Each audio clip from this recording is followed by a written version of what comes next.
Solomon's ascension to the throne was born in complicated circumstances following David's adulterous relationship with Bathsheba.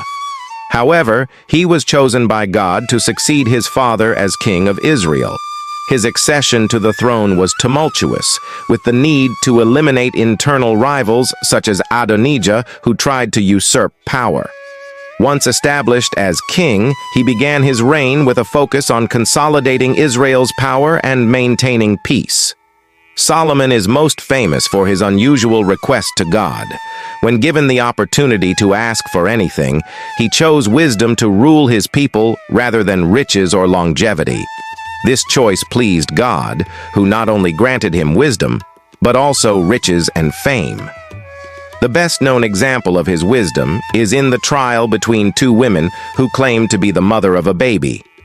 Solomon suggested dividing the baby in half, and the real mother, in her compassion, offered to give up the child, revealing her identity. The heyday of the kingdom during the reign of Solomon, Israel reached the height of political and economic power.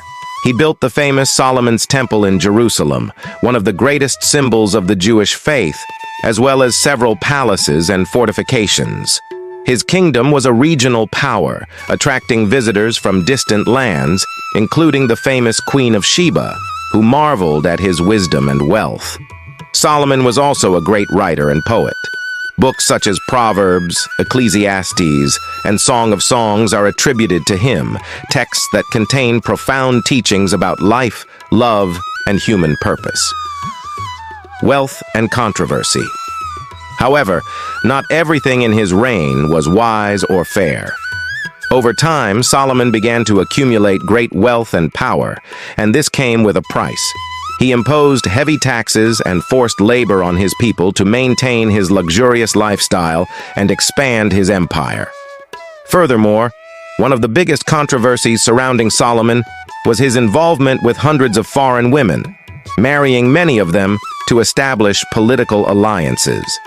This included women from peoples who worshipped pagan gods, something that the law of Moses prohibited. These foreign influences eventually led Solomon to build altars to these gods, such as Ashtaroth and Molech, deviating from faith in Yahweh. This was a great fall from a king who began his reign so faithful to God. In the decline of the kingdom at the end of his life, Solomon's reign was shrouded in tension. Alliances with foreign nations and oppression of the people bred resentment.